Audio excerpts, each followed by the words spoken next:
ਵਾਹਿਗੁਰੂ ਸਾਹਿਬ ਜੀ। ਇੱਕ ਓੰਕਾਰ ਸਤਿਨਾਮ ਕਰਤਾ ਪੁਰਖ ਨਿਰਭਉ ਨਿਰਵੈਰ ਅਕਾਲ ਮੂਰਤ ਅਜੂਨੀ ਸੈਭੰ ਗੁਰ ਪ੍ਰਸਾਦ। ਊਚ ਅਪਾਰ ਬੇਅੰਤ ਸੁਆਮੀ ਕੌਣ ਜਾਣੈ ਗੁਣ ਤੇਰੇ। ਗਾਵਤ ਉਦਰਹਿ ਸੁਣਤੇ ਉਦਰਹਿ ਬਿਨਸੇ ਪਾਪ ਕਨੇਰੇ। ਪਸ਼ੂ ਪਰੇਤ ਮੁਗਤ ਕਉ ਤਾਰੇ ਪਾਹਣ ਪਾਰ ਉਤਾਰੈ। ਨਾਨਕ ਦਾਸ ਤੇਰੀ ਸਰਨਾਈ ਸਦਾ ਸਦਾ ਬਲਿਹਾਰੇ। ਬਾਣੀ ਗੁਰੂ ਗੁਰੂ ਹੈ ਬਾਣੀ ਵਿੱਚ ਬਾਣੀ ਅੰਮ੍ਰਿਤ ਸਾਰੇ। ਗੁਰ ਬਾਣੀ ਕਹੈ ਸੇਵਕ ਜਨ ਮਾਨੈ ਪਰਤਖ ਗੁਰੂ ਨਿਸਤਾਰੇ।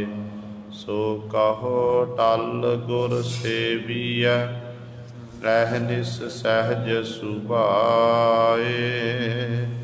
ਦਰਸ਼ਨ ਪਰਸੈ ਗੁਰੂ ਕੈ ਜਨਮ ਮਰਨ ਦੁਖ ਜਾਏ।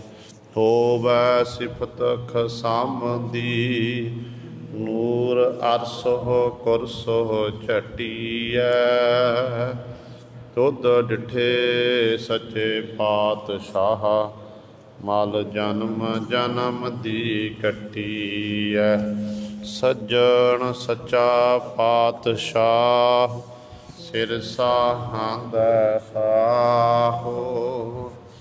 ਜਿਸ ਪਾਸ ਬੈਠਿਆ ਸੋਹੀਐ ਸਭਨਾ ਦਾ ਬੇਸਾਹੋ। ਸਤਨਾਮ ਸ੍ਰੀ ਵਾਹਿਗੁਰੂ ਸਾਹਿਬ ਜੀ। ਮਾਰੂ ਮਹੱਲਾ ਪੰਜਵਾ। ਰਾਮ ਨਾਮ ਮਨ ਤਨ ਆਧਾਰਾ ਜੋ ਸਿਮਰੈ ਤਿਸ ਕਾ ਨਿਸਤਾਰਾ। ਰਾਮ ਨਾਮ ਮਨ ਤਨ ਆਧਾਰਾ ਜੋ ਸਿਮਰੈ ਤਿਸ ਕਾ ਨਿਸਤਾਰਾ। ਰਹਾਉ ਮਿਥਿਆ ਵਸਤ ਸਤ ਕਰ ਮਾਨੀ ਹਿਤ ਲਾਇਓ ਸਟ ਮੂੜ ਅਗਿਆਨੀ। ਕਾਮ ਕ੍ਰੋਧ ਲੋਭ ਮਦ ਮਾਤਾ ਕਉਡੀ ਬਦਲੈ ਜਨਮ ਗਵਾਤਾ।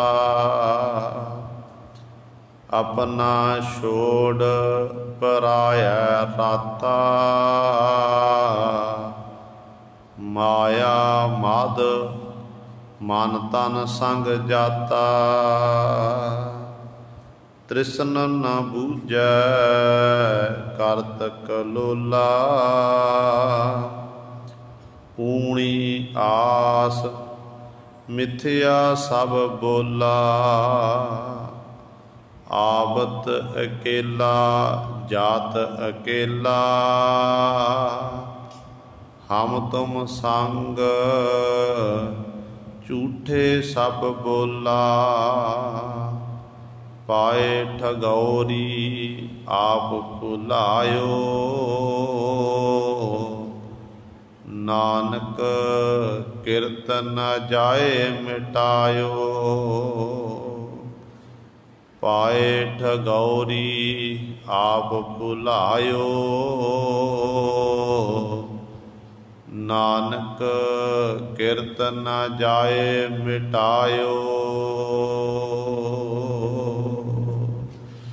वाहिगुरु जी का खालसा, वाहिगुरु जी की फतेह। परम सन्मानयोग जुगो जुग अटल चवर छत्र तख दे मालक, बाणी के बोहित धन धन सतगुरु साहिब श्री गुरु ग्रंथ साहिब सच्चे सतगुरु जी की पावन पवित्र निघी गोद अंदर जुड़ बैठे गुरु रूप गुरु सवारे सत संगी जनों, आप जी बड़िया भागां वाले हो जो दशमेश पिता गुरु कलगीधर सतगुरु अमृत के दाते सर्वांस दानी सहबे कमाल धन धन साहिब श्री गुरु गोबिंद सिंह महाराज जी दी चरण छो धरती महान पवित्र अस्थान गुरुद्वारा मंजी साहिब आलमगीर विखे अमृत वेले तो हाजरियां भर के सत संगत करके सतगुरु जी दियां खुशियां प्राप्त कर रहे हो। आप जी ने हुणे ही सत्कारयोग गुरु घर दे कीर्तनिया पासों श्री आसा की वार दे कीर्तन श्रवण कीते हन। सवाओ गुरु सवारियो समा है जो चल रही लड़ीवार गुरबाणी की कथा आप संगतां श्रवण करदियां आ रहीआं हन। मारू राग दे विच पंजवें गुरदेव शहीदां दे सरताज धन धन सतगुरु श्री गुरु अर्जन देव महाराज जी साडे उत्ते बख्शिश कर रहे हैं।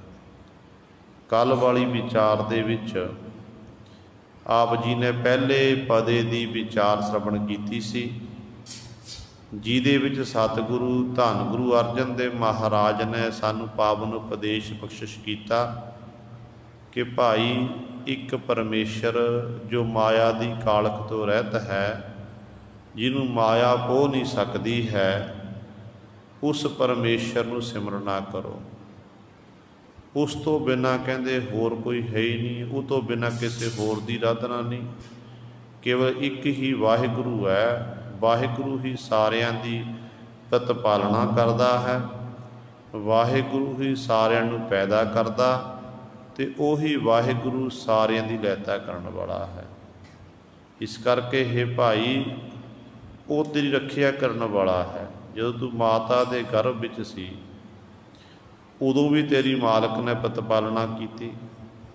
तेरा माता दे गर्भ दे विच तेरा शरीर बनाया, जिंद पाई पाना की, तेन चंगी तरह साजना किया, सवारना किया।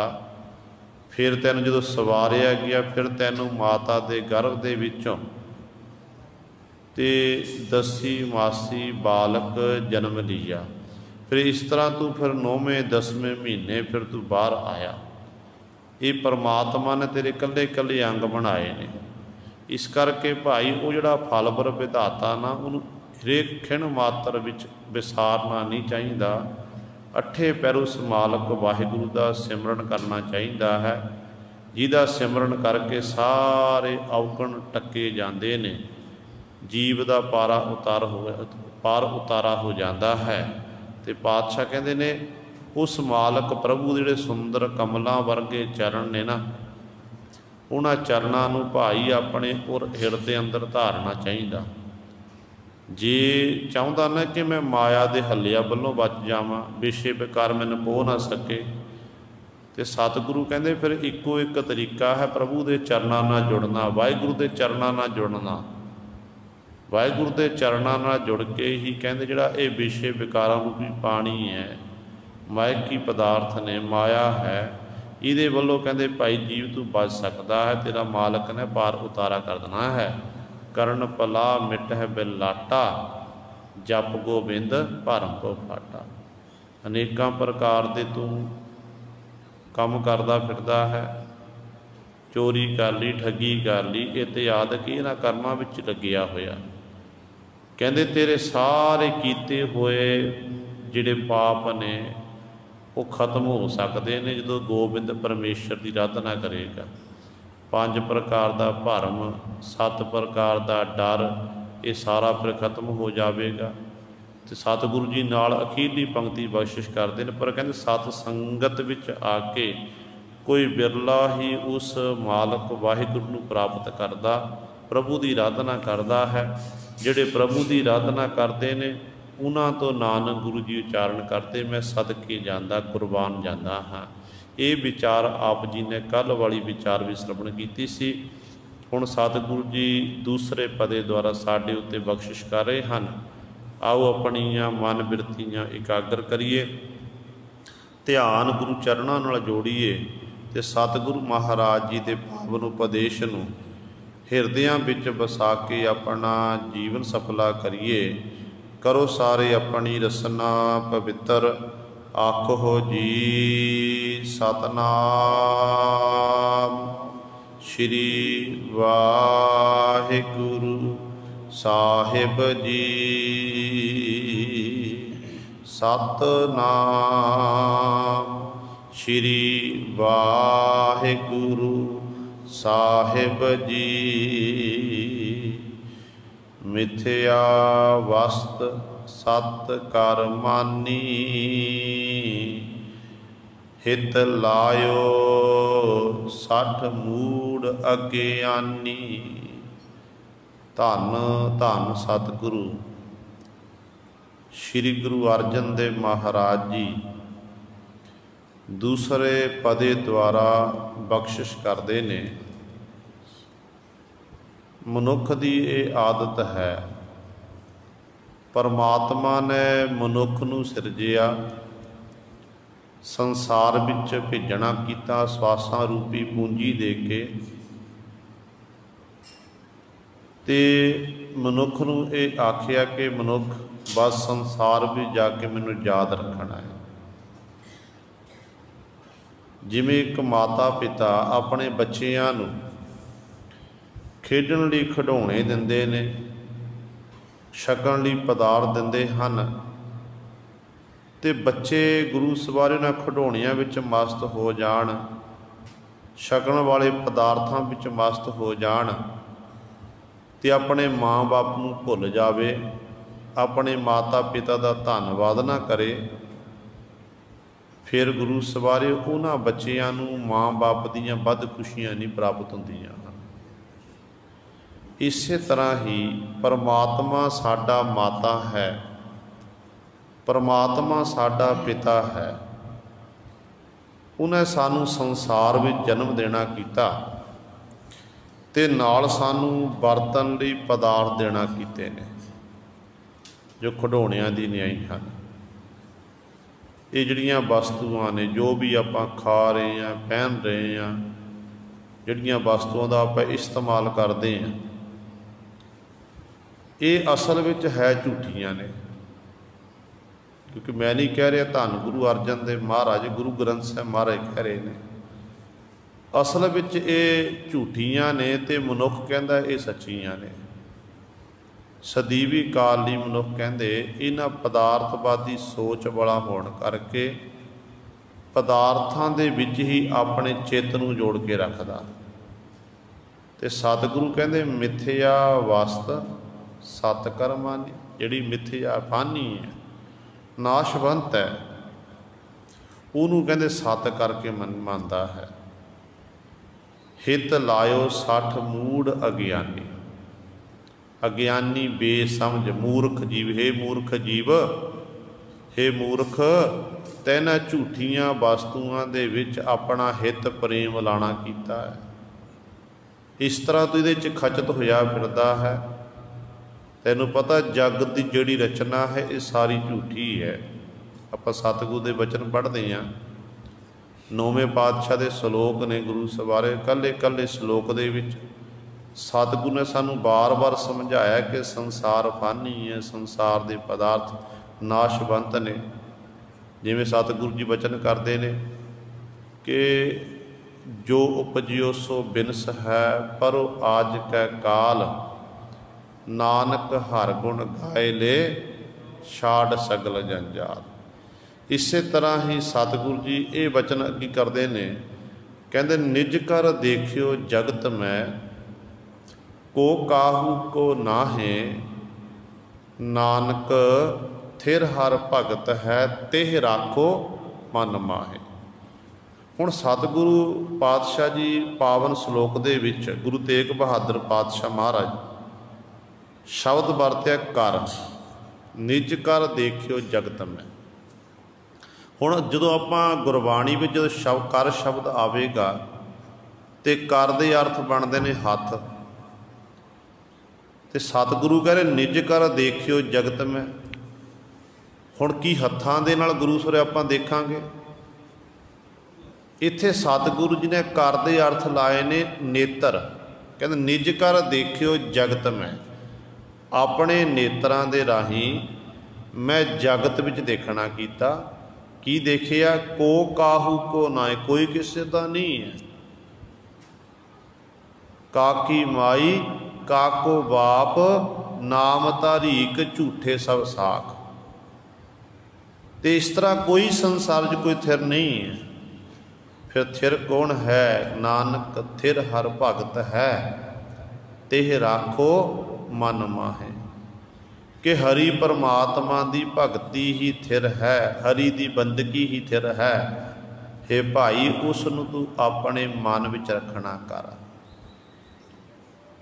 पर मनुख हित लायो सठ मूड अज्ञानी, झूठियां वस्तुआं नूं सत जान के इहदे विच ही इस मूर्ख जीव ने, अज्ञानी जीव ने अपना हित लाया होया है। इस तरह गुरु सर जीव उस करते नूं भुलिया फिरदा है। ते सतगुरु अगली पंक्ति बख्शिश कर रहे हैं, काम क्रोध लोभ मद माता, कौडी बदलै जन्म गवाता। इन्हां पदार्थवादी सोच वाला होने करके संसार दीयां वस्तुआं नूं जो मिथियां ने, मनाशवंत ने, ते उन्हां नूं सत मन के करके मनदा है। जिस करके जीव दे अंदर दिनों दिन काम वासना, क्रोध, लोभ, मोह, अहंकार इत्यादक इन्हां दे विच ही जीव मद माता मद होश होया फिरदा है, मस्त होया फिरदा है। इनू अपने असले की पहचान ही नहीं है कि मेरा मैं कित्थों आया हाँ, काहदे लई मेरा जन्म होया है, मैं कर की रहा हाँ। इहदे बाबत मनुख नूं कुछ पता नहीं कि मरण तो बाद मैं जाना कित्थे है। जे सानूं कोई सवाल कर लवे ना कि अपना एड्रैस दसो, तो आपां संसार घर का एड्रैस तो दस देंगे कि साडा फलाना फलानी साडी गली है, आ महल्ला है, इन्ना नंबर मकान है, मेरा फलाना सिंह मेरा नाम है, फलाना कोल फलानी कौर मेरा नाम है। आपां अपने एड्रैस प्रूफ दे के अपने एड्रैस आप दस सकते, संसार का एड्रैस जिथे आप रह रहे हैं, चाहे पंजाब च रह चाहे पंजाब तो बाहर रह रहे हैं, जिथे भी रह रहे वो आप दस सकते हैं।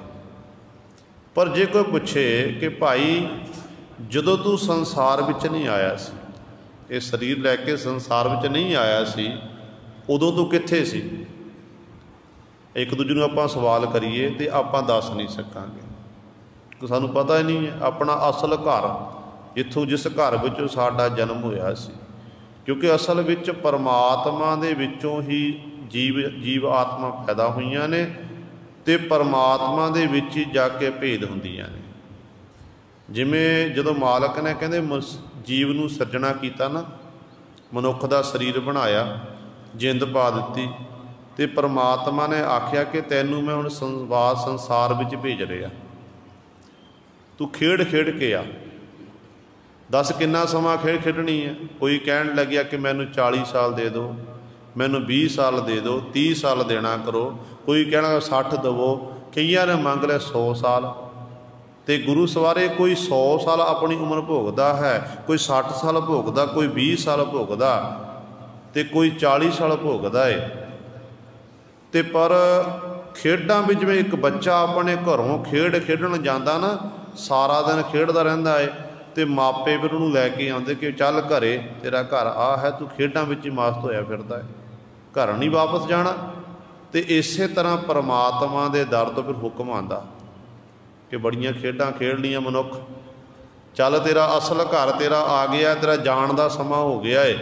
ਤੇ ਉਦੋਂ ਫਿਰ ਮਨੁੱਖ ਆਪਣੇ ਮੱਥੇ ਉੱਤੇ ਹੱਥ ਮਾਰਦਾ ਕਿ ਮਨਾ, ਮੈਂ ਮਿਥਿਆ ਬਸ ਸਤ ਕਰ ਮਾਨੀ, ਇਹਨਾਂ ਵਸਤੂਆਂ ਨੂੰ ਜਿਹੜੀ ਝੂਠੀਆਂ ਸਨ, ਨਾਸ਼ਵੰਤ ਸੀ, ਇਹਨਾਂ ਨੂੰ ਮੈਂ ਸੱਤ ਕਰਕੇ ਮੰਨਦਾ ਫਿਰਦਾ ਸੀ।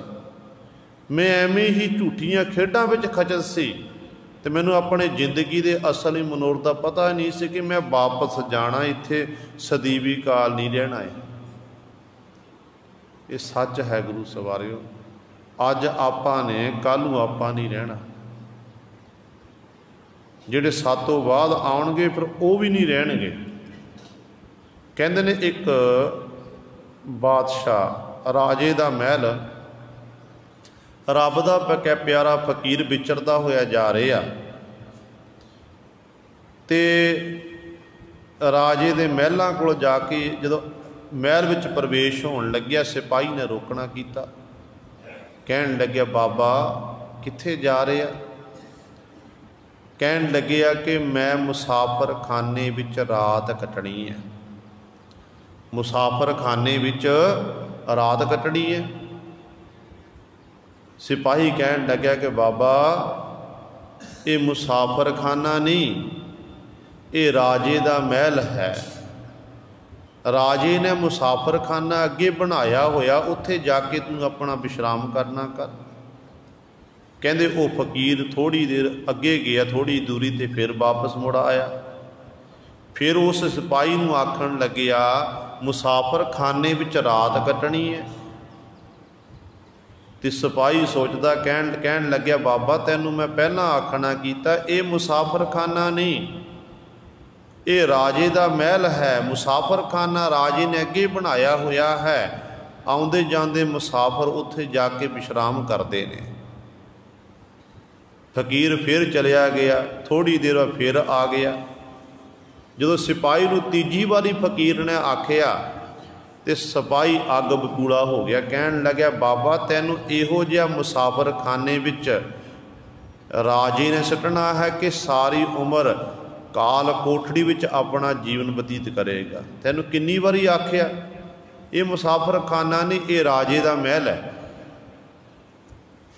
ਜਦੋਂ ਫਕੀਰ ਵਾਰ-ਵਾਰ ਆ ਕੇ ਨਹੀਂ ਮੁਸਾਫਰ ਖਾਨਾ, ਉਹ ਕਿ ਰਾਜੇ ਦਾ ਮਹਿਲ ਹੈ, ਝਗੜਾ ਵੱਧ ਗਿਆ। ਕਹਿਣ ਲੱਗਿਆ, ਬਾਬਾ ਉੱਤੇ ਰਾਜਾ ਸੁੱਤਾ ਪਿਆ, ਰਾਜੇ ਦੀ ਨੀਂਦ ਖਰਾਬ ਹੋਵੇਗੀ, ਜੇ ਰਾਜਾ ਉੱਠ ਕੇ ਬੈਠ ਗਿਆ ਨਾ ਤੇ ਉਹਨਾਂ ਰੋਲਾ ਸੁਣਨਾ, ਤੈਨੂੰ ਚੁੱਕ ਕੇ ਅੰਦਰ ਸੁੱਟ ਦੇਣਾ ਹੈ।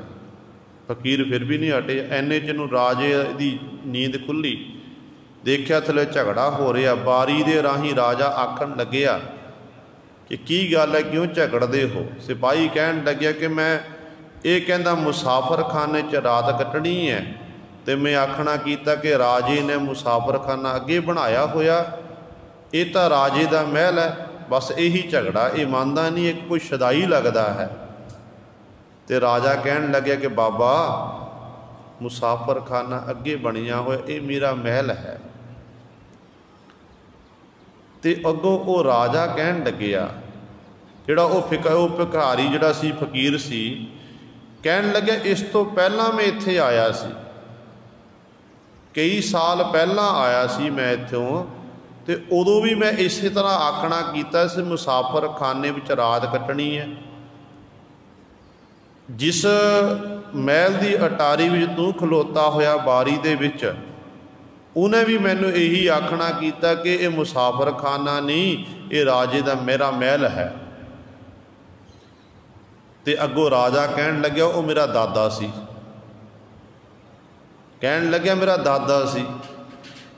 ਫਕੀਰ ਕਹਿਣ ਲੱਗਾ, ਉਸ ਤੋਂ ਬਾਅਦ ਫੇਰ ਮੈਂ ਆਇਆ, ਕੁਝ ਕੁ ਸਾਲ ਬਤੀਤ ਹੋਏ, ਕੁਝ ਕੁ ਸਾਲਾਂ ਬਾਅਦ ਫੇਰ ਮੈਂ ਆਇਆ, ਤੇ ਫਿਰ ਮੈਂ ਇਸ ਤਰ੍ਹਾਂ ਜਿੱਦ ਕੀਤੀ ਕਿ ਮੁਸਾਫਰ ਖਾਨੇ ਵਿੱਚ ਰਾਤ ਕੱਟਣੀ ਹੈ।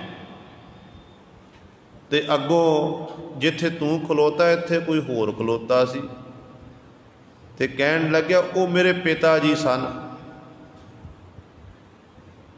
ਪਿਤਾ ਜੀ ਸਨ, ਉਹ ਪਿਤਾ ਜੀ ਚੜ੍ਹਾਈ ਕਰ ਗਏ, ਦਾਦਾ ਜੀ ਚੜ੍ਹਾਈ ਕਰ ਗਏ ਨੇ, ਤੇ ਉਹਨਾਂ ਦੀ ਗੱਦੀ ਉੱਤੇ ਹੁਣ ਮੈਂ ਬੈਠਾ।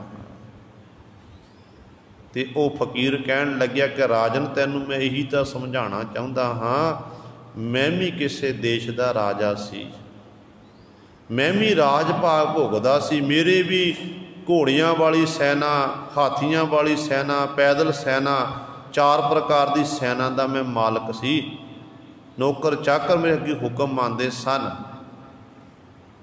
ਤੇ ਮਨੁੱਖ, ਪਰ ਮੈਂ ਵੀ ਇਹੀ ਸੋਚਦਾ ਕਿ ਮੇਰਾ ਰਾਜ, ਮੇਰਾ ਭਾਗ ਸਭ ਕੁਝ ਇਸ ਤਰ੍ਹਾਂ ਮੰਨਦਾ ਸੀ।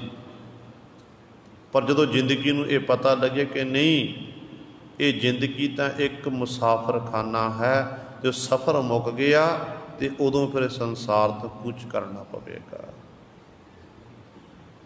ਤੇ ਰਾਜੇ ਨੂੰ ਗਿਆਨ ਕਰਵਾਇਆ।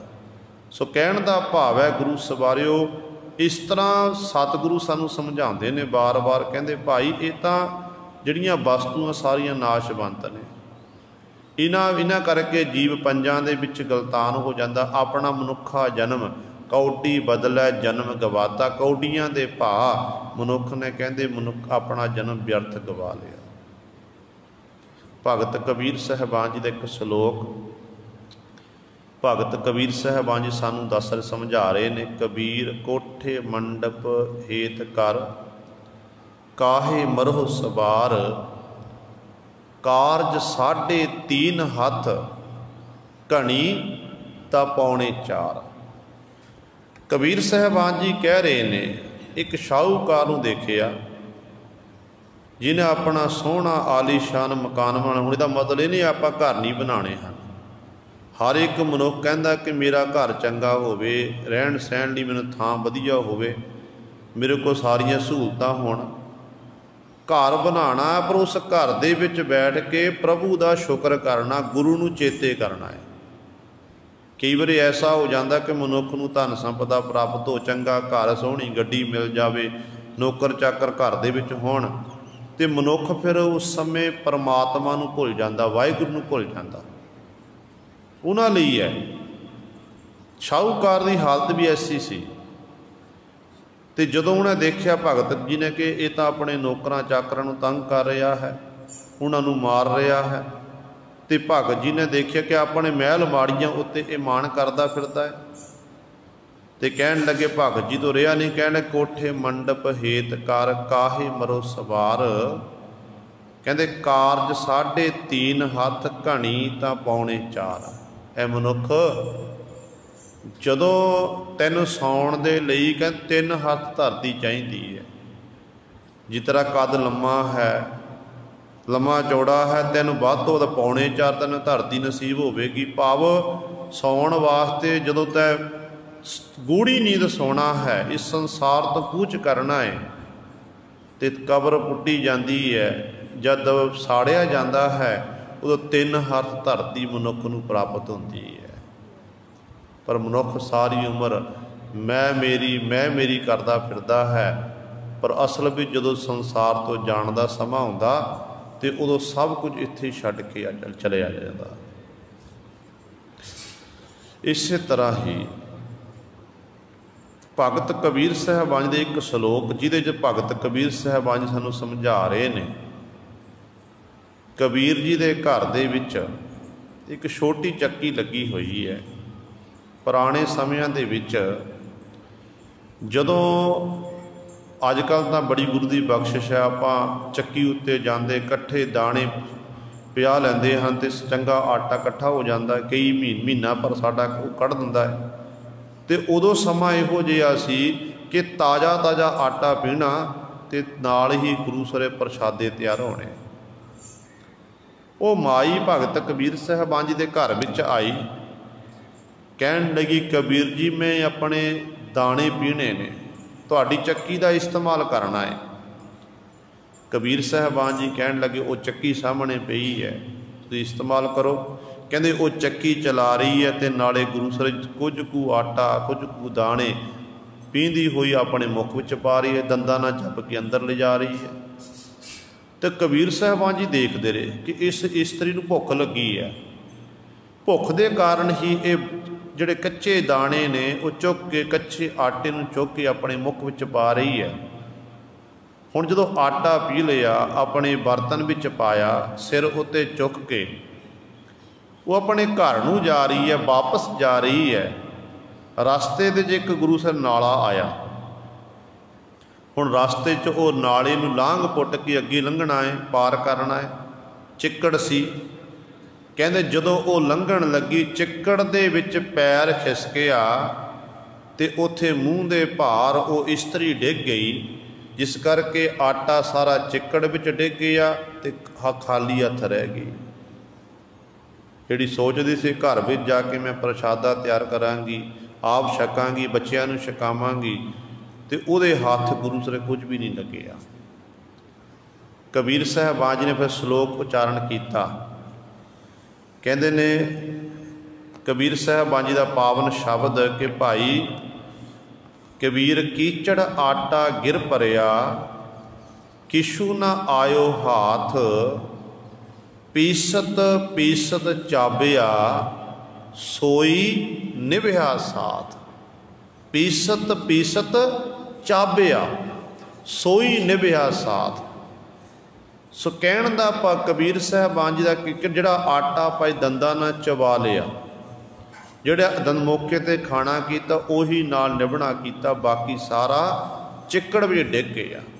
ਇਸੇ ਤਰ੍ਹਾਂ ਅੰਤਰੀ ਭਾਵ ਕੀ ਹੈ ਕਿ ਇਹ ਜੀਵ ਤੈਨੂੰ ਮਨੁੱਖਾ ਜਨਮ ਮਿਲਿਆ, ਬਾਕੀ ਜਿਹੜੇ ਮਨੁੱਖਾ ਜਨਮ ਜਿੰਨਾ ਸਮਾਂ ਤੈ ਪਰਮਾਤਮਾ ਦੀ ਬੰਦਗੀ ਕਰ ਲਈ, ਗੁਰੂ ਗੁਰੂ ਜਪ ਲਿਆ, ਉਹ ਤਾਂ ਤੇਰੇ ਨਾਲ ਨਿਭ ਗਿਆ।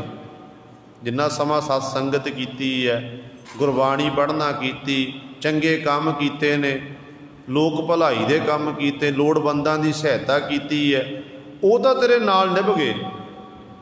ਪਰ ਜਿਹੜੇ ਦੂਜੇ ਸੀ ਉਹ ਆਟੇ ਦੀ, ਜੇ ਆਟਾ ਚਿੱਕੜ ਵਿੱਚ ਡਿੱਗਿਆ ਨਾ, ਉਹ ਸਾਰਾ ਆਟਾ ਖੁਆਰ ਹੋ ਗਿਆ। ਤੇਰੀ ਬਾਕੀ ਸਵਾਸਾਂ ਰੂਪੀ ਪੂੰਜੀ ਕਹਿੰਦੇ ਪਰਮਾਤਮਾ ਦੇ ਨਾਮ ਤੋਂ ਬਿਨਾਂ ਵਿਸ਼ੇ ਵਿਕਾਰਾਂ ਰੂਪੀ ਚਿੱਕੜ ਵਿੱਚ ਖੁਆਰ ਹੋ ਕੇ ਸਾਰੀ ਖਤਮ ਹੋ ਗਈ। ਸੋ ਗੁਰੂ ਸਵਾਰੀ ਇਸ ਪ੍ਰਕਾਰ ਬਹੁਤ ਸਾਰੇ ਸ਼ਲੋਕ ਜਿਹਦੇ ਰਾਹੀਂ ਭਗਤ ਜੀ ਸਾਨੂੰ ਬਾਰ-ਬਾਰ ਸਮਝਾਉਂਦੇ ਨੇ। ਤੇ ਇੱਥੇ ਸਤਿਗੁਰੂ ਜੀ ਬਚਨ ਕਰਦੇ ਨੇ, ਕਹਿੰਦੇ ਇਸ ਤਰ੍ਹਾਂ ਕਾਮ ਕ੍ਰੋਧ ਲੋਭ ਮਦ ਮਾਤਾ, ਕੌਡੀ ਬਦਲੈ ਜਨਮ ਗਵਾਤਾ। ਕੌਡੀਆਂ ਦੇ ਭਾਅ ਕਹਿੰਦੇ ਇਸ ਤਰ੍ਹਾਂ ਆਪਣੇ ਮਨੁੱਖਾ ਜਨਮ ਨੂੰ ਗਵਾਤਾ, ਵਿਅਰਥ ਗਵਾ ਲਿਆ। ਹੁਣ ਗੁਰੂ ਸਵਾਰੇ ਕਈ ਵਾਰੀ ਐਸਾ ਹੁੰਦਾ ਹੈ ਕਿ ਮਨੁੱਖ ਧਾਰਮਿਕ ਸਥਾਨਾਂ ਦਾ ਓਟ ਆਸਰਾ ਤੱਕਦਾ, ਮਾਇਆ ਤੋਂ ਬਚਣ ਲਈ ਕਿ ਮੇਰੇ ਉੱਤੇ ਇਹ ਪੰਜ ਹਾਵੀ ਨਾ ਹੋਣ, ਮਾਇਆ ਮੇਰੇ ਉੱਤੇ ਪ੍ਰਭਾਵ ਨਾ ਪਾ ਸਕੇ। ਪਰ ਕਈ ਵਾਰੀ ਧਾਰਮਿਕ ਸਥਾਨਾਂ ਉੱਤੇ ਆ ਕੇ ਵੀ ਇਸ ਮਾਇਆ ਦਾ ਪ੍ਰਭਾਵ ਮਨੁੱਖ ਦੇ ਉੱਤੇ ਬਹੁਤ ਜ਼ਿਆਦਾ ਪੈਂਦਾ ਹੈ। ਭਾਈ ਸਾਹਿਬ ਭਾਈ ਗੁਰਦਾਸ ਜੀ ਨੇ ਇੱਕ ਕਵਿਤ ਉਚਾਰਨ ਕੀਤਾ ਹੈ, ਜਿਹਦੇ 'ਚ ਭਾਈ ਸਾਹਿਬ ਜੀ ਸਾਨੂੰ ਸਮਝਾਉਂਦੇ ਨੇ। ਕਹਿੰਦੇ ਨੇ ਬਾਹਰ ਕੀ ਅਗਨ ਬੂਝਤ ਜਲ ਸਲਤਾ ਕੈ, ਨਾਉ ਮੈਂ ਜੋ ਅਗਨ ਲਾਗੈ ਕੈਸੇ ਕੈ ਬੁਝਾਈ ਹੈ। ਭਾਈ ਸਾਹਿਬ ਜੀ ਕਹਿੰਦੇ ਨੇ ਕਿ ਮਾਨੋ ਬਾਹਰ ਕੀ ਜਾ, ਕਹਿੰਦੇ ਬਾਹਰ ਅੱਗ ਲੱਗ ਗਈ, ਅੱਗ ਲੱਗੀ ਹੈ, ਕਿਸੇ ਘਰ ਨੂੰ ਅੱਗ ਲੱਗ ਗਈ, ਕਿਸੇ ਮਕਾਨ ਨੂੰ ਅੱਗ ਲੱਗੀ ਹੈ। ਉਸ ਅੱਗ ਨੂੰ ਬੁਝਾਉਣ ਦੇ ਲਈ ਸਾਨੂੰ ਨਦੀ ਦੇ ਜਲ ਦੀ ਲੋੜ ਪਵੇਗੀ। ਨਦੀ ਦਾ ਜਲ ਇਕੱਤਰ ਕੀਤਾ, ਗਾਗਰਾਂ ਭਰ ਭਰ ਕੇ ਗੁਰੂ ਸਵਾਰੇ ਮੋਟਰ ਚਲਾ ਕੇ ਪਾਣੀ ਦੇ ਰਾਹੀਂ ਅਸੀਂ ਉਸ ਅੱਗ ਨੂੰ ਬੁਝਾ ਸਕਦੇ ਹਾਂ, ਉਹ ਬੁਝ ਸਕਦੀ ਹੈ। ਭਾਈ ਗੁਰਦਾਸ ਜੀ ਕਹਿੰਦੇ ਬਾਹਰ ਅੱਗ ਲੱਗ ਗਈ, ਕਹਿੰਦੇ ਉਹ ਤਾਂ ਅਸੀਂ ਨਦੀ ਦੇ ਪਾਣੀ ਰਾਹੀਂ ਬੁਝਾ ਦਿੱਤੀ। ਨਾਉ ਮੈਂ ਜੋ ਆਗ ਅਗਨ ਲਾਗਿਆ ਕੈਸੇ ਕਹਿ ਬੁਝਾਈ ਹੈ। ਕਹਿੰਦੇ ਨਦੀ ਵਿੱਚ ਮਾਨੋ ਬੇੜੀ ਠੱਲੀ ਹੋਈ ਹੈ, ਬੇੜੀ ਉੱਤੇ ਸਵਾਰ ਹੋ ਕੇ ਤੂੰ ਸੈਰ ਕਰ ਰਿਹਾ, ਸੈਰ ਕਰ ਰਿਹਾ, ਉਸ ਬੇੜੀ ਨੂੰ ਪਾਰ ਕਰ, ਬੇੜੀ ਦੇ ਰਾਹੀਂ ਤਾਂ ਉਵਾਰਲੇ ਕਿਨਾਰੇ ਤੋਂ ਪਾਰਲੇ ਕਿਨਾਰੇ ਜਾਣਾ ਹੈ। ਮਾਨੋ ਸਫ਼ਰ ਕਰਦਿਆਂ ਹੋਇਆਂ ਤੇਰੀ ਉਸ ਬੇੜੀ ਵਿੱਚ, ਕਿਸ਼ਤੀ ਵਿੱਚ ਅੱਗ ਲੱਗ ਜਾਵੇ ਤੇ ਭਾਈ ਗੁਰਦਾਸ ਜੀ ਕਹਿੰਦੇ ਫਿਰ ਤੂੰ ਕਿਵੇਂ ਬੁਝਾਵੇਗਾ? ਜੇ ਤਾਂ ਉੱਥੇ ਚੁੱਕ ਕੇ ਤੂੰ ਪਾਣੀ ਭਰ ਭਰ ਕੇ ਵਿੱਚ ਪਾਣ ਲੱਗ ਪਿਆ, ਫਿਰ ਤੇਰੀ ਜਿਹੜੀ ਬੇੜੀ ਹੈ ਉਹ ਡੁੱਬ ਜਾਵੇਗੀ, ਕਿਉਂਕਿ ਜੇ ਪਾਣੀ ਬੇੜੀ 'ਚ ਭਰ ਜਾਵੇ ਤਾਂ ਬੇੜੀ ਡੁੱਬ ਜਾਂਦੀ ਹੈ। ਤੇ ਭਾਈ ਗੁਰਦਾਸ ਜੀ ਕਹਿੰਦੇ ਭਾਈ ਦੱਸ ਤੂੰ ਕਿਵੇਂ ਫਿਰ ਬਚਾਵੇਗਾ ਆਪਣੇ ਆਪ ਨੂੰ? ਨਹੀਂ ਬਚਾ ਸਕਦਾ, ਉੱਥੇ ਤੈਨੂੰ ਸੜਨਾ ਪਵੇਗਾ। ਨਾਉ ਮੈਂ ਜੋ ਅਗਨ ਲਾਗੈ ਕੈਸੇ ਕਹਿ ਬੁਝਾਈ ਹੈ, ਬਾਹਰ ਸਹਿਭਾਗ ਓਟ ਲੀਜੀਤ ਕੋਟ ਗੜ। ਗੜ ਮੈਂ ਜੋ ਕਹਿੰਦੇ ਜਿਸ ਤਰ੍ਹਾਂ ਕਹਿੰਦੇ ਬਾਹਰੋਂ ਭੱਜ ਕੇ ਦੌੜ ਕਿਸੇ ਚੋਰ ਚੱਕਿਆਂ ਤੋਂ ਡਰਦੇ ਹੋਏ ਕਹਿੰਦੇ ਭੱਜ ਕੇ ਕਿਸੇ ਕਿਲੇ ਦਾ ਆਸਰਾ ਲੈਣਾ ਕੀਤਾ, ਕਿਸੇ ਕਿਲੇ ਦਾ ਆਸਰਾ ਲਿੱਤਾ। ਗੜ ਦਾ ਅਰਥ ਕਿਲਾ, ਕਿ ਕਿਲੇ ਦਾ ਆਸਰਾ ਲੈਣਾ ਕੀਤਾ। ਬਾਹਰ ਸਹਿਭਾਗ ਓਟ ਲੀਜੀਤ ਕੋਟ ਗੜ, ਗੜ ਮੈਂ ਜੋ ਲੂਟ ਲੀਜਾ ਕੈਸੇ ਕਹਿ ਬਚਾਈ ਹੈ। ਕਹਿੰਦੇ ਕਿਲੇ ਦਾ ਸਹਾਰਾ ਲੈ ਲਿਆ ਤਾਂ ਕਿ ਕਿਲੇ ਦੇ ਵਿੱਚ ਸਾਨੂੰ ਇੱਥੋਂ ਕੋਈ ਡਰ ਨਹੀਂ, ਇੱਥੇ ਚੋਰ ਅਚੱਕੇ ਨਹੀਂ ਆ ਸਕਦੇ ਨੇ। ਪਰ ਭਾਈ ਗੁਰਦਾਸ ਜੀ ਕਹਿੰਦੇ ਜੇ ਪਹਿਲਾਂ ਹੀ ਉਸ ਕਿਲੇ ਵਿੱਚ ਚੋਰ ਚੱਕੇ ਬੈਠੇ ਹੋਣ, ਤੂੰ ਸਹਾਰਾ ਚੱਕਿਆ ਜਾ ਕੇ ਕਿਲੇ ਦਾ, ਕਿਲੇ ਅੰਦਰ ਪਹਿਲਾਂ ਹੀ ਚੋਰ ਚੱਕੇ ਬੈਠੇ ਨੇ, ਉੱਥੇ ਤੈਨੂੰ ਲੁੱਟ ਲਿਆ, ਕਹਿੰਦੇ ਫਿਰ ਦੱਸ ਤੂੰ ਆਪਣਾ ਕਿਵੇਂ ਬਚਾ ਕਰੇਗਾ? ਭਵ ਤੇਰਾ ਬਚਾ ਨਹੀਂ ਹੋ ਸਕੇਗਾ।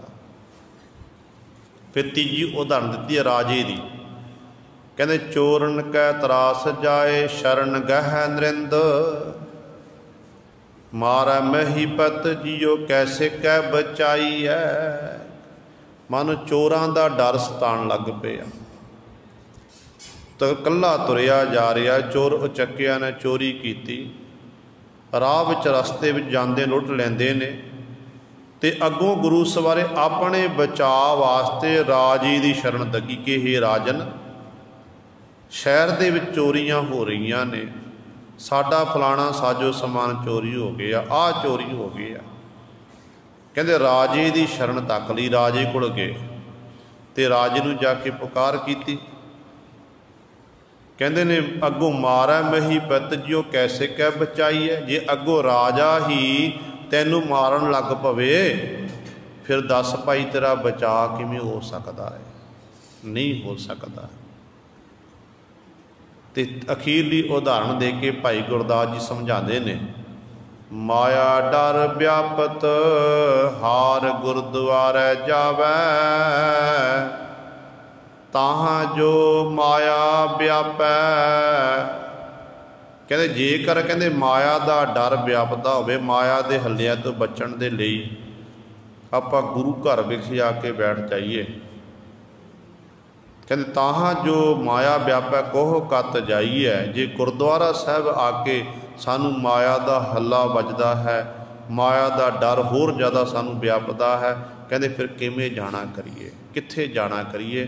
ਕਿਉਂਕਿ ਆਮ ਤੌਰ 'ਤੇ ਦੇਖਿਆ ਜਾਂਦਾ ਕਈ ਗੁਰਦੁਆਰੇ ਐਸੇ ਨੇ ਕਿ ਗੁਰਦੁਆਰਿਆਂ ਦੀ ਗੋਲਕਾਂ ਦੇ ਲਈ ਗੁਰੂ ਸਵਾਰੇ ਖੂਨੀ ਝੜਪਾਂ ਹੋ ਜਾਂਦੀਆਂ ਨੇ।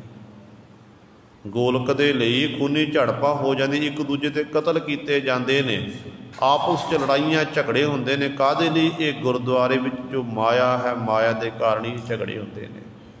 ਸੋ ਕਹਿਣ ਦਾ ਭਾਵ ਹੈ, ਤੇ ਭਾਈ ਗੁਰਦਾਸ ਜੀ ਇੱਥੇ ਕਹਿੰਦੇ ਨੇ ਪਰ ਮਨੁੱਖ ਦੀ ਇਹ ਸੋਚ ਹੈ, ਪਰਮਾਤਮਾ ਨੇ ਇਹਨੂੰ ਮਨੁੱਖ ਨੂੰ ਬਹੁਤ ਵੱਡਾ ਖਜ਼ਾਨਾ ਦੇਣਾ ਕੀਤਾ। ਉਹ ਖਜ਼ਾਨਾ ਕਿਹੜਾ ਹੈ? ਨਾਮ ਦਾ ਖਜ਼ਾਨਾ। ਉਹ ਖਜ਼ਾਨਾ ਕਿਹੜਾ? ਸੋਚਣ ਤੇ ਸਮਝਣ ਦੀ ਸ਼ਕਤੀ ਪਰਮਾਤਮਾ ਨੂੰ ਦਿੱਤੀ, ਜਿਹੜੀ ਮਨੁੱਖ ਨੂੰ ਬਖਸ਼ੀ ਹੈ ਨਾ, ਹੋਰ ਕਿਸੇ ਨੂੰ ਨਹੀਂ ਬਖਸ਼ਣਾ ਕੀਤੀ। ਕਹਿੰਦੇ ਨੇ ਮੁਹੰਮਦ ਸਾਹਿਬ ਨੂੰ ਕਿਸੇ ਨੇ ਸਵਾਲ ਘਾਲੇ, ਸ਼ਾਗਿਰਦ ਨੇ, ਕਿ ਮੁਹੰਮਦ ਸਾਹਿਬ ਜੀ ਜੋ ਇਸਲਾਮ ਦੇ ਬਾਨੀ ਨੇ, ਕਿ ਮੁਹੰਮਦ ਸਾਹਿਬ ਜੀ ਆਪ ਜੀ ਕਹਿੰਦੇ ਹੋ ਜੋ ਕਰਦਾ ਖੁਦਾ ਹੀ ਕਰਦਾ ਹੈ, ਜੋ ਕਰਦਾ ਖੁਦਾ ਹੀ ਕਰਦਾ ਹੈ, ਕਿ ਖੁਦਾ ਨੇ ਕੁਝ ਨਾ ਕੁਝ ਬਚਾ ਕੇ ਵੀ ਰੱਖਿਆ, ਮਨੁੱਖ ਵੀ ਕੁਝ ਕਰ ਸਕਦਾ ਹੈ। ਤੇ ਮੁਹੰਮਦ ਸਾਹਿਬ ਜੀ ਕਹਿੰਦੇ ਹਾਂ, ਕਰਦਾ ਸਭ ਕੁਝ ਖੁਦਾ ਹੈ, ਪਰ ਮਨੁੱਖ ਨੂੰ ਪਰਮਾਤਮਾ ਨੇ, ਖੁਦਾ ਨੇ ਕੁਝ ਨਾ ਕੁਝ ਦਿੱਤਾ ਹੋਇਆ। ਤੂੰ ਇੱਕ ਕੰਮ ਕਰ। ਕਹਿਣ ਲੱਗੇ ਆਪਣੀ ਇੱਕ ਲੱਤ ਦੇ ਸਹਾਰੇ ਤੂੰ ਖੜਾ ਹੋਣਾ ਕਰ, ਇੱਕ ਲੱਤ ਦੇ ਸਹਾਰੇ ਖੜਾ ਹੋ। ਹੁਣ ਉਹ ਸ਼ਾਗਿਰਦ ਨੇ ਗੁਰੂ ਸਿਰੇ ਇੱਕ ਲੱਤ ਚੁੱਕੀ, ਖੜਾ ਹੋ ਗਿਆ। कहन लगे हुण दूजी लत्त चुकना कर, दोवें लत्तां चक के खड़ा होना कर। कहन लगे मुहम्मद साहब जी इस तरह तो मैं डिग जावांगा, डिग के सट लगेगी, इस तरह तो खलोता नहीं जाएगा। तो मुहम्मद साहब जी कहन लगे तेरे सवाल का उत्तर है, तो परमात्मा ने मनुख नूं सब कुछ दिता, करदा खुदा ही है सब कुछ। चंगे माड़े कर्म जो मनुख पासों हो रहे ने परमात्मा के हुक्म दे विच है। पर मनुख जिमें एक पैर के सहारे आपां एक पैर जिधले पैर जिमें तू एक पैर के सहारे खलो गया, दोनों पैर चुक के नहीं खलो सकता सी। कहते इस तरह परमात्मा ने तेनों सोचण ते समझण की शक्ति बख्शी है, चंगे ते माड़े की विचार बख्शी है। हुण तैं देखना है, तैनूं मनुखा जन्म दे दिता, एक पासे सच है एक पासे झूठ है, तू संसार विच विचरदा तो देखना हुण किहड़ा वपार करना, तो झूठ का वपार करना है या सच का वपार करना है। जेकर तू सच का पांधी बन गया फिर तो कदम पुट्टिया होया तेरा सफल है, पर जे तू झूठ के वपार विच चलिया गया ना तेरी हालत इहो जी होवेगी जिवें दोनों पैर चुकण नाल डिग जांदे ने, इस तरह फिर ऐसा डिगेगा दोबारा तू खड़ा ही हो सकेगा। एक बारी डिग गया ना तो दोबारा तू खड़ा नहीं हो सकेगा। भाव अज तैनूं मनुखा जन्म रूपी जन्म दे विच तू डिग गया, विषय विकारां विच गलतान हो गया, कहते फिर दोबारा तू खड़ा नहीं हो सकिया। भाव कहण दा कि दोबारा तैनूं मनुखा जन्म मिलना कि नहीं मिलना ये पता नहीं है, ये अवसर है, ये समा है। पर जीवन है कौडी बदलै जन्म गवाता, कौडियां दे भा अपने मनुखा जन्म नूं व्यर्थ गवा लिया है। अपना छोड़ पराया राता, माया मद मन तन संग जाता। गुरु साहबान जी बख्शिश करते ने, कहते अपना छोड़ पराया रत, जिहड़ा अपना सी परमेशर, परमेशर वाहिगुरु, वाहिगुरु का नाम कहते उन्होंने तो छड़ दिता, तो पराया रत जिहड़ा तेरा नहीं सी। जीव कहता मेरा घर मेरा परिवार मेरी घरवाली मेरे बच्चे मेरे मित्र सज्जन सारी उम्र मेरी मेरी करता फिरदा, कहते असल में है तेरा है ही नहीं आ। ਉਹਦੇ ਵਿੱਚ ਕਹਿੰਦੇ ਰਾਤਾ ਤਦਾਕਾਰ ਜਿਹੜਾ ਤੇਰਾ ਆਪਣਾ ਸੀ ਪਰਮੇਸ਼ਰ ਵਾਹਿਗੁਰੂ, ਵਾਹਿਗੁਰੂ ਦਾ ਨਾਮ ਗੁਰੂ ਸਾਹਿਬਾਨ ਜੀ, ਉਹਨੂੰ ਕਹਿੰਦੇ ਭਾਈ ਦਾ ਛੱਡਣਾ ਕੀਤਾ। ਇਹੋ ਜਿਹੀ ਤੇਰੀ ਹਾਲਤ ਹੈ। ਮਾਇਆ ਮਦ, ਮਾਇਆ ਦੇ ਨਸ਼ੇ ਵਿੱਚ ਇੱਕ ਮਦਹੋਸ਼ ਹੈ। ਮਨ ਤਨ ਸੰਗ ਜਾਤਾ, ਮਨ ਕਰਕੇ ਵੀ ਤਨ ਕਰਕੇ ਵੀ ਤੂੰ ਇਸ ਤਰ੍ਹਾਂ ਇਸ ਮਾਇਆ ਦੇ ਵਿੱਚ ਹੀ ਗਲਤਾਨ ਹੈ। तृष्ण न बूझै करत कलोला, ऊणी आस मिथ्या सब बोला। हुण भगत सतगुरु पातशाह महाराज जी अगली पंक्ति च बा कमाल दे वचन करते हैं। आम तौर पर देखा जाता है कि मनुख संसार विच विचरदा अपनी मन की तृष्णा मन की भटकणा नूं बचाउण दे लई ये गुरु घर का सहारा लैंदा, धार्मिक स्थानां का सहारा लैंदा है। धार्मिक स्थानां विखे आके दो समय संगत भी करनी है, पर गुरु सवारियो एक संगत जरूर करनी है, पर अंदरों गुरु सवारियो गुरु के प्रति भावना वो बननी बनती है। तो सतगुरु ने धर्म का सहारा लैके कहते भाई तू ठगियां करता फिरदा है। इस तरह जो सोचेगा मेरी मन की तृष्णा बुझ जाएगी, कहते तृष्णा नहीं बुझेगी। करत कलोला अनेकों प्रकार दी कलोलां करता फिरदा। एक पासे कहते तू अपने गुरुद्वारा साहब विखे धार्मिक स्थानां उत्ते जांदा, दूजे पासे तू सारा दिन ठगियां चोरियां करता फिरदा है।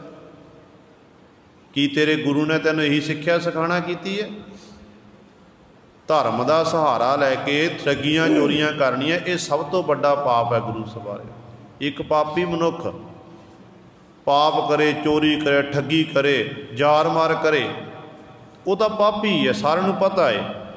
पर एक ने धर्म का लिबास पहनिया होया तो लिबास पहन के गुरु सवारे फिर अंदरों फिर एक काम करे कि वो बख्शिया जाएगा।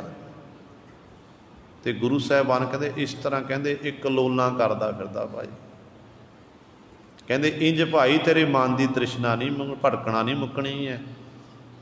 कहते ऊनी आस मिथ्या सा बोल, तेरिया आसां सारियां ऊणियां रहनियां ने, पूरियां नहीं कदी होनियां। आसावां पूरियां किहदियां हुंदियां ने? पूरी आसा जी मनसा मेरा राम। जिहड़ा उत्ते उस मालक की किरपा हुंदी, वाहिगुरू की बख्शिश हुंदी है, जिहड़े सास गरास द्वारा उस मालक नूं चेते करदे ने, बाणी पढ़दे ने, किरत करदियां समय भी गुरु सवारिओ दसां नोहां की किरत नूं करदे ने। ये नहीं कि आपां 2 नंबर का काम करके अपना चुल्हा जगाना करिए, नहीं, इस गल का ख्याल रखते जिहड़े उन्हां दी तां आसां फिर पूरियां हुंदियां ने, उन्हां उत्ते मालक की बख्शिश हुंदी, क्यों उन्हां नूं सबर संतोख प्राप्त हो जाता है।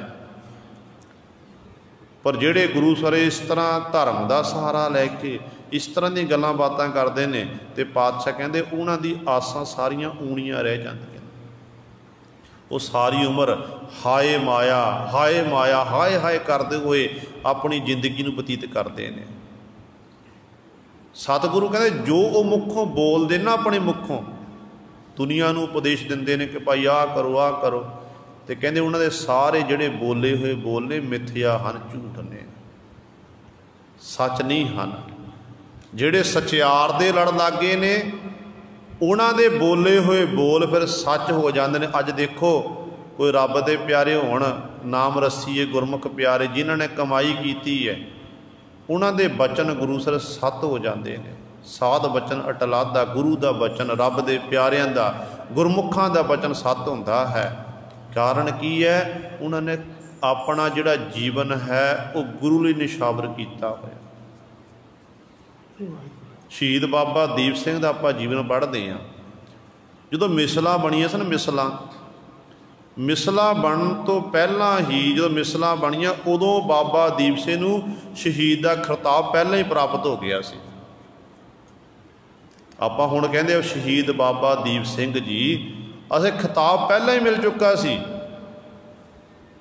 पर जो समा आया गुरु सवारिओ, जो हर अपने घर हरमंदर जिहड़ा साडा सिखां दा घर है, साडा केंद्रीय स्थान है, जो बेअदबी का सुनिया कि अबदाली जैसे शहजादा तैमूर जैसा इस तरह ये बेअदबी का घोर बेअदबी कर रहे हैं। उदों गुरु सवारे फिर बाबा दीप सिंह जी शहीद वाकई खिताब प्राप्त होया सी, उस खिताब नूं सच करके दिखा दिता कि भाई इस तरह का जीवन होना चाहिए। कसम खाधी, सौं खाधी कि जदों तक मैं हरमंदर साहब नूं आज़ाद नहीं करा लैंदा तो उदों तक मैं शहादत का जाम नहीं पीवांगा। तो आप जी इतिहास तो भली पत जाणो कि किवें फिर बिना सीस तो लड़ते गए, बैरियां दे आहू ला के हरमंदर साहब दे विच परकारमा विच अपना सीस अर्पण करके फिर बाबा दीप सिंह जी ने अपना पंच भुगतक सरीर त्यागिया सी। ये ने जिहड़े कमाई वाले महापुरख ने, जिन्होंने बचन किए, उन्होंने बचनों सत करके विखाया। पर सतगुरु ने जिहड़ा धर्म का सहारा लैके दुनिया नूं उपदेश दिंदे, अबर उपदेश है आप ना करै, आवत जावत जन्मै मरै। वो दुनिया नूं उपदेश दिंदे ने, उन्हां दी कहंदे आसां ऊणियां रह जांदियां ने। जिहड़े मोल बोलते ने वो सारे मिथ्या हन, झूठ हन, वो आप कमाई नहीं करते हन। आवत अकेला जात अकेला, हम तुम संग झूठे सब बोला। संसार विच जन्म लैके जो आया उदों भी कल्ला सी, जो संसार तो जाना ना उदों भी कल्ला ही जाना। गुरु सन किसी ने नाल नहीं जाना। हाँ एक चीज़ जरूर नाल लैके आया, कर्म जरूर नाल लैके आया, क्योंकि किरत कर्मा करके कर्मा संधड़ा खेत है। किरत कर्म के विछड़े कर कृपा मेलो राम। कर्म जरूर चंगे माड़े कर्म अपने नाल लिखा के जरूर आया है, तो कि कमाई करनी वखरी गल है। पर सतगुरु ने कल्ला आया तो कल्ले ने तो जाना है, तो कल्ला ही तू संसार विच आया। ਜਿਹੜੇ ਕਹਿੰਦਾ ਹਮ ਤੁਮ ਸੰਗ ਝੂਠੇ ਸਭ ਮੇਲਾ, ਕਹਿੰਦਾ ਮੇਰਾ ਪਰਿਵਾਰ, ਮੇਰੇ ਮਿੱਤਰ, ਮੇਰੇ ਸੱਜਣ ਹਮ ਤੁਮ ਕਰਦਾ ਫਿਰਦਾ ਨਾ, ਕਹਿੰਦੇ ਇਹ ਸਾਰੇ ਝੂਠੇ ਨੇ। ਜੋ ਬੋਲਦਾ ਇਹ ਸਾਰੇ ਝੂਠੇ ਨੇ। ਜਦੋਂ ਤੱਕ ਸਿਰੇ ਸਰੀਰ ਜਿੰਦ ਜਾਨ ਹੈ ਉਦੋਂ ਤੱਕ ਜੀਵ ਤੂੰ ਸਹੀ ਸਲਾਮਤ ਹੈ। ਉਦੋਂ ਤੇਰੇ ਮਿੱਤਰ ਵੀ ਹਨ, ਤੇਰੇ ਕੋਲ ਧਨ ਸੰਪਦਾ ਹੈ, ਤੇਰੇ ਚਾਰ ਬੰਦਿਆਂ ਵਿੱਚ ਤੇਰੀ ਸੁਣੀ ਜਾਂਦੀ ਹੈ, ਉਦੋਂ ਤੇਰੇ ਮਿੱਤਰ ਸੱਜਣ ਵੀ ਤੇਰੇ ਨਾਲ ਹੋਣਗੇ। ਪਰ ਜਦੋਂ ਤੇਰੇ ਚਾਰ ਬੰਦੇ ਸੁਣਨੋਂ ਹਟ ਜਾਣ, ਤੂੰ ਤੇਰਾ ਧਨ ਸੰਪਦਾ ਬੈਂਕ ਬੈਲੈਂਸ ਤੇਰਾ ਖਤਮ ਹੋ ਜਾਵੇ ਨਾ, ਉਦੋਂ ਸਾਰਿਆਂ ਨੇ ਤੇਰਾ ਸਾਥ ਛੱਡ ਦੇਣਾ। ਸਮਾਂ ਸੀਮਤ ਹੈ, ਸਮਾਂ ਜਾਤ ਨਹੀਂ ਦੇ ਰਿਹਾ। ਮਲੂਕਾ ਚੌਧਰੀ ਸੀ ਨਾ, ਮਲੂਕਾ ਚੌਧਰੀ ਖਡੂਰ ਸਾਹਿਬ ਦੀ ਧਰਤੀ ਤੇ ਗੁਰੂ ਅੰਗਦ ਦੇ ਮਹਾਰਾਜ ਦੇ ਸਨਮੁਖ ਸ਼ਰਾਬ ਪੀਂਦਾ, ਜਿਹਦੇ ਮਿੱਤਰ ਸੱਜਣ ਨੇ ਗੁਰੂ ਸਵਾਰੇ, ਉਹ ਜਿਹੜੇ ਨਾਲ ਬੈਠ ਕੇ ਛਕਦੇ ਨੇ, ਸ਼ਰਾਬ ਪੀਂਦੇ ਨੇ, ਤੇ ਮਿਰਗੀ ਪ੍ਰਮਾਤਮਾ ਦੀ ਅਸੀਂ ਖੇਡ ਵਰਤੀ, ਮਿਰਗੀ ਦਾ ਦੌਰਾ ਪੈ ਗਿਆ। ਗੁਰੂ ਅੰਗਦ ਦੇ ਮਹਾਰਾਜ ਦੀ ਹਜ਼ੂਰੀ ਵਿੱਚ ਲੈ ਕੇ ਆਏ। ਸਤਿਗੁਰੂ ਕਹਿਣ ਲੱਗੇ ਮਿਰਗੀ ਹਟ ਜਾਵੇਗੀ ਭਾਈ, ਸ਼ਰਾਬ ਪੀਣੀ ਛੱਡ ਦੇ। ਤੇ ਗੁਰੂ ਸਾਹਿਬਾਨ ਦੇ ਬਚਨ ਕਮਾਏ, ਸ਼ਰਾਬ ਪੀਣੀ ਛੱਡ ਦਿੱਤੀ। ਸਮਾਂ ਲੰਘਿਆ, ਫਿਰ ਮਿੱਤਰ ਸੱਜਣ, ਉਹੀ ਮਿੱਤਰ ਜਿਹੜਾ ਇੱਕ ਸੰਗੀਆਂ ਦੀ ਸੰਗਤ ਕਰਦਾ ਸੀ, ਉਹੀ ਫਿਰ ਆ ਗਏ। ਕਹਿਣ ਲੱਗੇ ਚੌਧਰੀ ਸਾਹਿਬ ਬੜਾ ਸਮਾਂ ਹੋ ਗਿਆ ਸ਼ਰਾਬ ਪੀਤੇ ਨੂੰ, ਆਪਾਂ ਇਕੱਠੇ ਹੋ ਕੇ ਬੈਠੀਏ। ਠੰਡੀ ਠੰਡੀ ਸ਼ੀਤ ਹਵਾ ਚੱਲ ਰਹੀ ਸੀ, ਬੂੰਦਾਬਾਂਦੀ ਹੋ ਰਹੀ ਸੀ, ਇਕੱਠਿਆਂ ਨੇ ਬੈਠ ਕੇ ਸ਼ਰਾਬ ਪੀਤੀ ਤੇ ਐਨੇ ਹੰਕਾਰ ਦੇ ਵਿੱਚ ਆ ਗਿਆ। ਕਹਿਣ ਲੱਗਿਆ ਗੁਰੂ ਅੰਗਦ ਦੇ ਮਹਾਰਾਜ ਨੂੰ, ਕਹਿੰਦੇ ਹੇ ਤਪਾ ਜੀ ਦੇਖੋ, ਅੱਜ ਮੈਂ ਸ਼ਰਾਬ ਪੀਤੀ ਹੈ, ਤੁਹਾਡੀ ਮਿਰਗੀ ਮੇਰਾ ਕੁਝ ਨਹੀਂ ਵਿਗਾੜ ਸਕੀ। ਮੱਤ ਕਿਵੇਂ ਮਾਰੀ ਗਈ, ਤੁਹਾਡੀ ਮਿਰਗੀ ਮੇਰਾ ਕੁਝ ਨਹੀਂ ਵਿਗਾੜ ਸਕੀ, ਦੇਖੋ ਮੈਨੂੰ ਕੁਝ ਨਹੀਂ ਹੋਇਆ। ਤੇ ਧੰਨ ਗੁਰੂ ਅੰਗਦ ਦੇ ਮਹਾਰਾਜ ਸੁਣਦੇ ਕਿ ਜਦੋਂ ਬਾਰ-ਬਾਰ ਇਹ ਬੋਲਿਆ ਨਾ, ਸਤਿਗੁਰੂ ਕਹਿਣ ਲੱਗੇ ਚੰਗਾ ਭਾਈ ਸਾਵਧਾਨ ਹੋ ਜਾ, ਹੁਣ ਮਿਰਗੀ ਵੀ ਸਾਡੇ ਹੁਕਮ ਦੀ ਬੱਧੀ ਹੋਈ ਹੈ। ਪਾਤਸ਼ਾਹ ਨੇ ਆਪਣੀ ਮੁੱਠ ਖੋਲ੍ਹੀ ਹੈ ਤੇ ਐਨੇ ਸਮੇਂ ਦੇ ਵਿੱਚ ਹੀ ਗੁਰੂ ਸਾਹਿਬ ਨੂੰ ਮਿਰਗੀ ਦਾ ਦੌਰਾ ਪਿਆ ਤੇ ਉਹ ਤੜਫ ਕੇ ਗੁਰੂ ਸਾਹਿਬ ਧਰਤੀ ਤੇ ਕੋਠੇ ਤੋਂ ਥੱਲੇ ਡਿੱਗਿਆ, ਜਿਹਦੇ ਨਾਲ ਦੀ ਮੌਤ ਹੋ ਗਈ। ਇਹੋ ਜਿਹੀ ਹਾਲਤ ਹੋ ਜਾਂਦੀ ਹੈ। ਤੇ ਸਤਿਗੁਰੂ ਕਹਿੰਦੇ ਇਸ ਤਰ੍ਹਾਂ ਮਿੱਤਰਾਂ ਸੱਜਣਾਂ ਦੇ ਲੜ ਲੱਗ ਕੇ ਮਿੱਤਰ ਨੇ ਕਹਿ ਦਿੱਤਾ ਕਿ ਸ਼ਰਾਬ ਪੀ ਲੈ, ਤੇ ਸ਼ਰਾਬ ਪੀ ਲਈ। ਮਿੱਤਰ ਨੇ ਕਹਿਦਾ ਜੂਆ ਖੇਡ ਲੈ, ਜੂਆ ਖੇਡਣ ਲਈ ਤਿਆਰ ਹੋ ਗਿਆ। ਤੇ ਗੁਰੂ ਕਹਿੰਦਾ ਕਿ ਸਿੱਖਾ ਤੂੰ ਅੰਮ੍ਰਿਤ ਛਕ ਲੈ, ਸਿੱਖਾ ਤੂੰ ਸਾਬੋ ਸੂਰਤ ਬਣ ਜਾ। ਤੇ ਗੁਰੂ ਦੇ ਬਚਨ ਨੂੰ ਕਮਾਉਣ ਲਈ ਗੁਰੂ ਸੇ ਤਿਆਰ ਨਹੀਂ ਹੈ। ਇਸ ਕਰਕੇ ਸਤਿਗੁਰੂ ਕਹਿੰਦੇ ਜਿਹੜੇ ਇਹ ਮਿੱਤਰ ਸੱਜਣ ਨੇ, ਸੰਸਾਰ ਦੇ ਜਿੰਨੇ ਵੀ ਰਿਸ਼ਤੇ ਨੇ, ਹਮ ਤੁਮ ਤੂੰ ਕਰਦਾ ਫਿਰਦਾ ਹੈ, ਇਹ ਸਾਰੇ ਝੂਠੇ ਹਨ। ਪਾਏ ਠਗੌਰੀ ਆਪ ਭੁਲਾਇਓ, ਨਾਨਕ ਕਿਰਤ ਨ ਜਾਏ ਮਿਟਾਇਓ। ਅਖੀਰਲੀ ਪੰਕਤੀ ਸਤਿਗੁਰੂ ਨੇ ਗੱਲ ਇਹ ਮੁਕਾ ਦਿੱਤੀ ਹੈ। ਕਹਿੰਦੇ ਨੇ ਪਰਮਾਤਮਾ ਨੇ ਪਾਏ ਠਗੌਰੀ, ਠਗੌਰੀ ਦਾ ਅਰਥ ਹੈ ਠੱਗ ਬੂਟੀ।